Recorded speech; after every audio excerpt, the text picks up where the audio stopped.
Bonjour à tous, c'est Nicolas pour le groupe et la chaîne Autonomo. J'espère que tout le monde va bien. Donc on se retrouve aujourd'hui pour une nouvelle vidéo où je vais vous présenter une petite caméra de la marque Switchbot.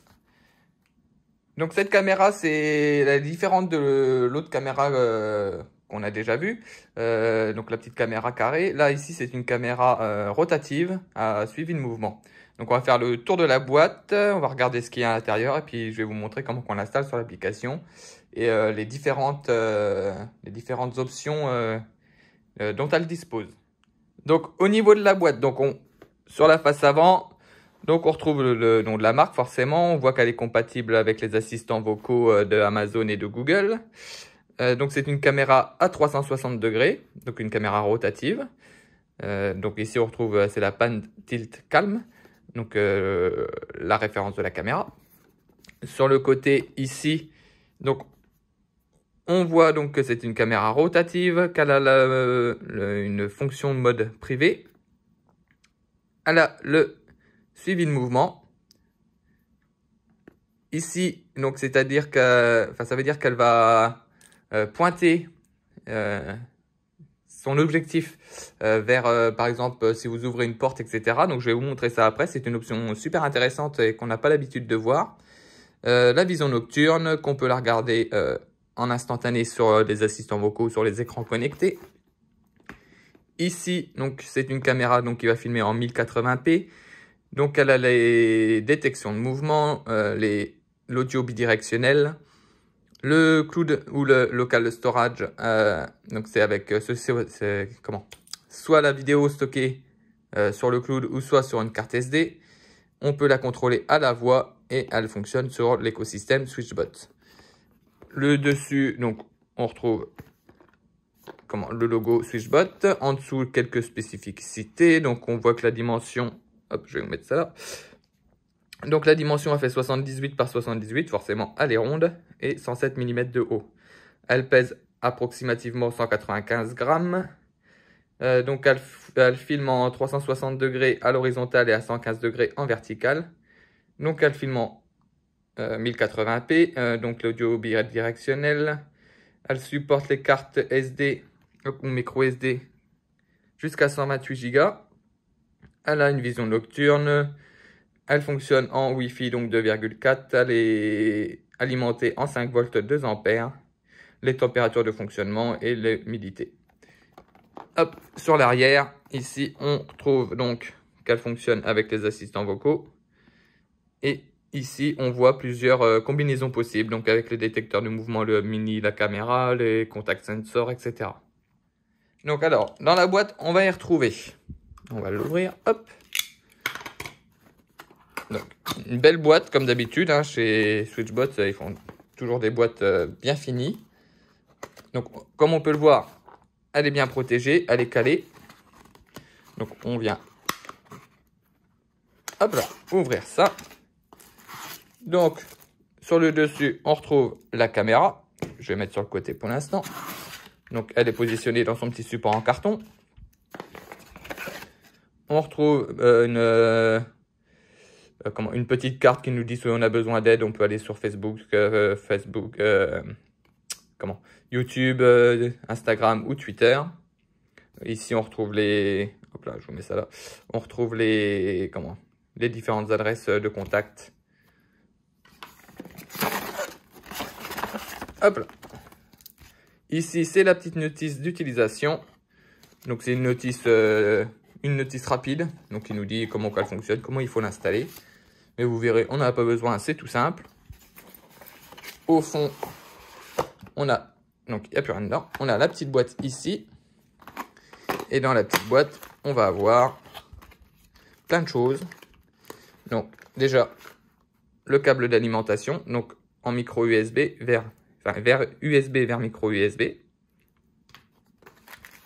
On a les vis et les chevilles de fixation. Une petite épingle pour faire la remise à zéro. Hop. Un petit gabarit de perçage. Donc, si vous voulez fixer ce support-ci au mur via les vis. Donc, vous avez le petit gabarit de perçage. On a ici l'adaptateur secteur en USB. Donc comme on peut le voir, hop, c'est du 5 volts en 2 ampères en 10 watts. Et en plus, on a un autre adaptateur pour les US. Donc c'est pas mal ce qu'ils ont fait comme système. Ici, on tourne un quart de tour. On a ici l'adaptateur français. Et si on met celui-là, hop, on a l'adaptateur US. Donc c'est pas mal. Bon, l'adaptateur US, on n'en a pas besoin, mais ça peut toujours être utile. Bon, à savoir qu'il va fonctionner du coup qu'avec cet adaptateur USB là. On va remettre le français dans le bon sens. Hop, un quart de tour et c'est fait. Et la caméra, elle est ici, emballée dans son petit sachet en plastique. On va la sortir soigneusement. Donc voilà à quoi elle ressemble. Donc elle fait, donc, comme on a dit, 107 de haut par 78 de diamètre. Donc elle est ronde. À l'arrière, donc ici on a le haut-parleur. La petite prise USB pour l'alimentation. Le petit trou ici, il y a le bouton à l'intérieur pour la remise à zéro. Donc avec la petite épingle que vous avez ici. En dessous, on retrouve quelques spécificités. Hein, et on a le système d'accroche. Hop là, si je le tiens. Le système d'accroche pour la fixer au mur ou au plafond. Hop. Si ici on tourne, on a le support pour la carte micro SD. Et puis voilà. Donc on voit que l'objectif est bien protégé avec un petit film de protection pour éviter toute rayure. Donc il faudra l'enlever forcément une fois que vous l'aurez installé. Donc au niveau du poids, donc on sent quand même que c'est quelque chose de qualitatif. Au niveau du mouvement, on sent que c'est fluide à la main. Donc on sent que c'est fluide, qu'il n'y a pas de jeu, qu'il n'y a pas de point dur dans le mouvement. Donc c'est déjà quelque chose de positif aussi. Donc ça veut dire que le système à l'intérieur est très bien fait. Donc pour l'installation sur l'application, il n'y a rien de plus simple.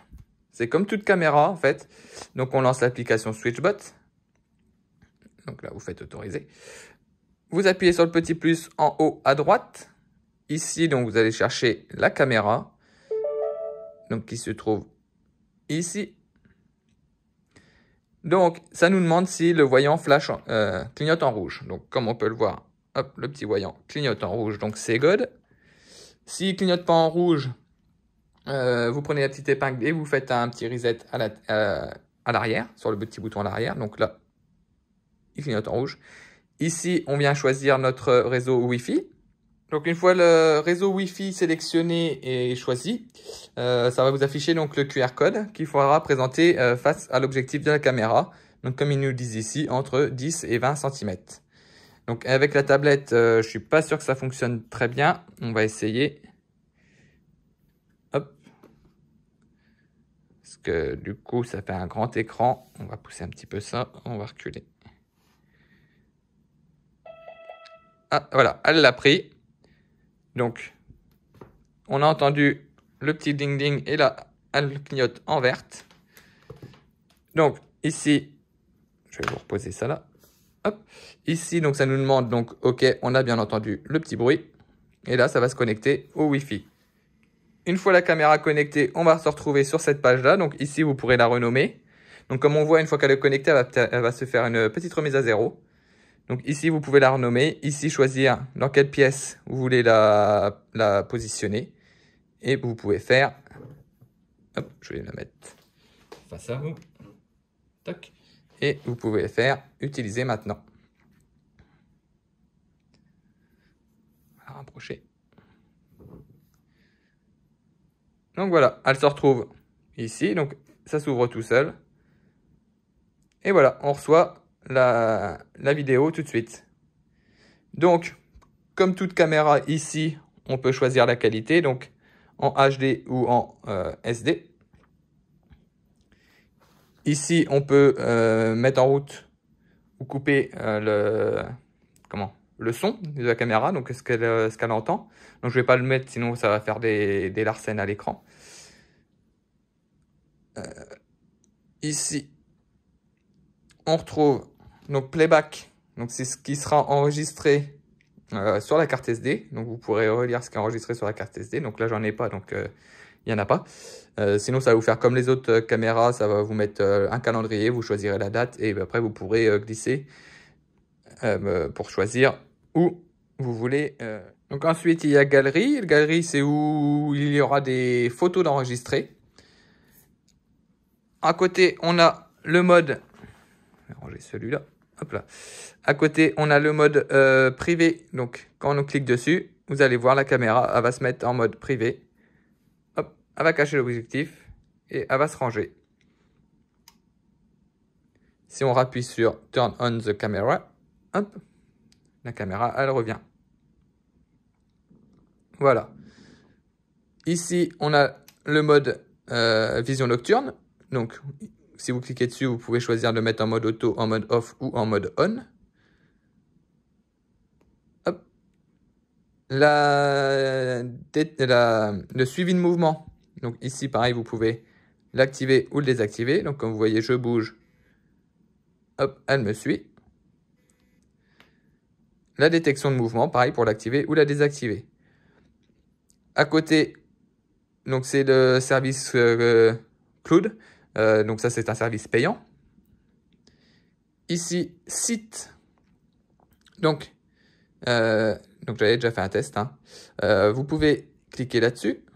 Vous entrez un nom, par exemple, test 2. Hop, vous confirmez.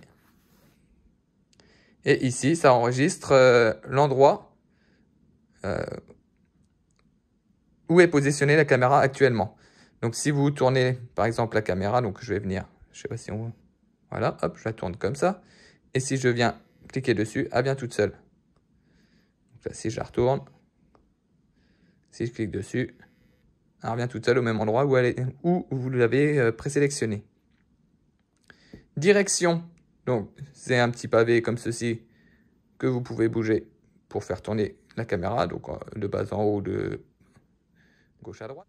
Et juste à côté, donc message, c'est là où on retrouvera tous les messages, genre les détections de mouvement, les photos qu'elle aura enregistrées, etc.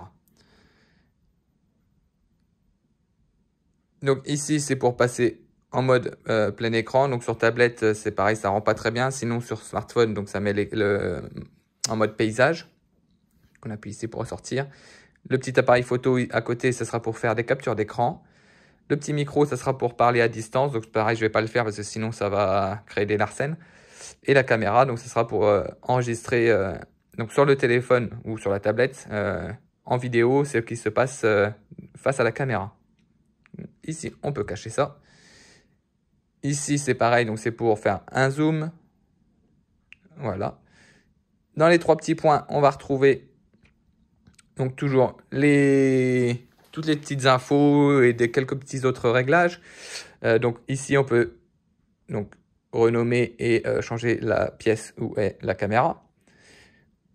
Activer ou désactiver les notifications. Activer ou désactiver le mode privé. Hop. Les réglages basiques, donc c'est pour activer ou désactiver le petit voyant, inverser le sens de la caméra, retirer ou mettre la date et l'heure sur la vidéo qui est affichée à l'écran. Le talk mode, donc c'est pour choisir si on veut que le son aille dans un sens ou dans les deux sens. Et ici, donc pour calibrer la caméra, donc pour qu'elle fasse un tour pour aller jusqu'à ses butées. Au cas où qu'il y ait eu un petit forçage ou quelque chose qui l'ait empêché, puis qu'elle perd ses points zéro, quoi, en gros. Motion detection, donc c'est pour activer ou désactiver la détection de mouvement. La night vision pour activer ou désactiver la vision nocturne. Le volume, le storage seating, donc c'est pour la carte SD qui sera insérée à l'intérieur. Hop. Ici, donc, c'est c'est pour créer on va dire des automatisations pour dire à telle heure, Hop, par exemple, à 14h55, hop, tu vas faire un tour, tu vas un peu balayer toute la pièce. Hop, on retourne à l'envers. On le désactive. Après, donc celui-là, je vais vous le passer, je vais revenir dessus aussitôt. Donc le service cloud, la FAQ, la version du firmware et les informations sur la caméra. Donc, preset.setting. Donc voilà, on se retrouve là-dessus. Donc ça, c'est une option que j'aime beaucoup. Donc je vais vous dire pourquoi. Donc, par exemple, ici, je choisis, hop, je vais dessus, et je tourne, et par exemple, je dis, toc, tu vas ici. Je fais sauvegarder. OK. Bon, maintenant, je vais la ramener vers moi, par exemple, et je repars. Donc, le premier point, il est enregistré. Donc, vous pouvez faire pareil pour le 2, le 3 et le 4. Hein. Donc, il n'y en a que 4. On retourne en arrière, on retourne en arrière. Donc, là, je vais sortir du mode de la caméra, et je vais aller dans les scènes. Donc, pour ça, j'ai pris un petit détecteur que je vais mettre au-dessus. Voilà. J'ai pris un petit détecteur d'ouverture, donc pareil de la marque Switchbot. Hein. Donc, je fais créer une scène, une condition. Donc, quand le contact sensor qui est ici, contact, donc on va dire quand il est ouvert. Je fais sauvegarder. J'ajoute une action. Je vais chercher la caméra. Donc, dans les automatisations, donc on va passer, vu qu'on y est. Donc, on peut choisir de mettre en route ou non la détection de mouvement, de mettre en route ou non le mode privé, de mettre en route ou non l'enregistrement. Et on peut déplacer sur le point sélectionné. Donc, hop, je fais ça. Je vais sur preset.1, donc qu'on a configuré juste avant. Et je fais créer. Donc, une fois l'automatisation créée, donc elle se retrouve dans les automatisations auto. Donc, on va retourner sur la page d'accueil. On va rouvrir la caméra. On va hop, la déplacer un petit peu par ici. Hop, voilà. Et donc, imaginons que votre caméra est placée d'une certaine façon ou elle est tournée, par exemple, dos à la porte. Donc, ça a beau être une caméra à suivi de mouvement ou à détection de mouvement, si elle est dos à la porte, si quelqu'un ouvre la porte, elle va pas le capter parce que son objectif sera pas dirigé vers la porte. Donc, pour ça, on va avoir le détecteur de porte, donc qui va être fixé donc à la porte forcément. Donc, si quelqu'un ouvre la porte, toc, je simule l'ouverture de porte. Hop là, il a volé. Et là, la caméra va tourner toute seule sur le point donc vous aurez sélectionné. Donc, si c'est la porte, par exemple, hop, elle va se tourner toute seule vers la porte. Donc, je le remets. Si on va changer, on va mettre un peu plus. Ça sera plus visuel. Donc, ici, le 1, on va le tourner un peu plus. Voilà. Par ici. On va sauvegarder. Toc. Donc, admettons que la porte, elle se trouve face à l'objectif ici. Hop, et que votre caméra, elle est ici, hop, dos à la porte. Donc là, si quelqu'un ouvre la porte, forcément, la caméra va pas le voir. Donc là, moi, je viens ouvrir la porte et la caméra va se tourner directement face à la porte. Donc ça, c'est une option, franchement, qui est top. Parce que suivant comment est placée votre caméra, eh ben, elle va pas forcément détecter le mouvement de la personne qui va rentrer. Donc là, avec ça, au moins, elle va se tourner vers la condition qu'elle aura détectée. Donc ça peut être avec un détecteur de porte, ça peut être avec un détecteur de mouvement. En fait, avec avec n'importe quelle automatisation. Après, ça peut être aussi si vous allumez l'ampoule, hop, elle va se tourner vers l'ampoule qui s'allume, par exemple. Ou sur un autre point, c'est comment vous avez libre cours à votre imagination sur vers quoi la tourner. Donc ouais, franchement, c'est une option c'est une option plutôt pas mal. Ça permet aussi de, si vous avez une assez grande pièce où au lieu de mettre 2 caméras, avec une seule caméra, vous pouvez balayer là du coup toute la pièce. Donc c'est quand même plutôt pas mal.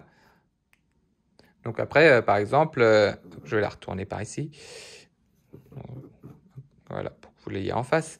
Donc par exemple dans l'automatisation, au lieu de mettre qu'elle tourne vers la direction qu'on aura choisie, on peut faire ajouter une action. Donc on va toujours choisir la caméra et on peut la mettre en mode privé, on. Donc on vous fait sauvegarder. Je vais effacer l'autre parce que c'était laquelle. Ouais, c'est la deuxième. Je vais désactiver celle-là parce que sinon ça va rentrer en conflit. Donc admettons que là, vous êtes en dehors de chez vous. Vous rentrez chez vous. Donc vous êtes en dehors de chez vous, donc vous avez activé la caméra pour qu'elle filme ce qui se passe à l'intérieur pendant votre absence. Vous rentrez chez vous. Vous ouvrez la porte. Et automatiquement, pof, elle va se mettre en mode privé. Donc elle va se cacher. Et elle ne filmera pas votre présence à vous dans la pièce. Donc ça peut être par un détecteur de porte. Et ça peut être aussi par le scan d'un badge, par exemple. Donc autre chose à savoir, c'est que c'est des caméras donc, de la marque Switchbot. Donc elles fonctionnent sur l'application Switchbot. Mais elles dépendent de Tuya. Donc s'il y a un problème avec les serveurs Tuya, par exemple, votre caméra du coup sera hors service. Malgré que ça soit une caméra Switchbot. Donc à savoir aussi que du coup vous pouvez l'installer aussi sur l'application Tuya. Vous y retrouverez les mêmes options, les mêmes configurations, sauf qu'elle ne sera pas compatible avec les assistants vocaux. Donc je conseille plus de la mettre sous l'application Switchbot, donc ça nous permet d'avoir la compatibilité avec les assistants vocaux. Ça permet d'avoir les mises à jour qui seront envoyées par Switchbot directement sur votre caméra. Si vous l'avez sur Tuya, c'est pas dit que vous receviez la bonne mise à jour ou que vous receviez même une mise à jour. Il faut mieux l'installer sous l'application Switchbot. Donc pour conclure, franchement super agréablement surpris de cette caméra. Elle est vraiment qualitative. Donc pareil, au mouvement, on n'entend pas plus que ça le bruit du mouvement. Comparé à certaines caméras Tuya par exemple que j'ai déjà testées, où on entend des cracks quand elle tourne. Donc là c'est fluide et on n'entend pas de bruit, on entend juste le petit bruit du moteur qui est vraiment très très très faible. La qualité d'image restituée à l'écran est très bonne. On a des options qui sont super rares. Je n'ai pas encore vu ces options-là. Donc peut-être que sur les nouvelles caméras qui commencent à sortir sur le marché, peut-être que ça commence à se répandre, ce genre d'options. Mais là, pour l'instant, je n'avais pas vu de caméra avec ces options. Donc je suis plutôt agréablement surpris. Je la conseillerais. Franchement, je la conseillerais parce que elle est pas moche, elle est comment? Elle est facile à installer, elle est complète. Dans ce qu'on a dans la boîte, donc on a tout ce qu'il faut pour l'installer. On n'a pas besoin de se casser la tête. La longueur du câble en fait USB, il fait 2,50 m, donc c'est quand même aussi très bien. Par exemple, si vous voulez la mettre au mur, au plafond, et que vous avez votre prise électrique qui est en bas, donc au moins vous avez suffisamment de câbles comparé à certaines autres marques où on a un petit mètre de câble et pas plus. Donc ouais, franchement, je la conseillerais, c'est une bonne caméra. Donc voilà, si vous avez des questions, n'hésitez pas à les poser en commentaire sous la vidéo ou sur notre groupe Facebook, on se fera un plaisir d'y répondre, donc ce sera moi ou quelqu'un d'autre. Mais vous y trouverez forcément une réponse à votre question. Sur ce, je vous dis à bientôt et ciao!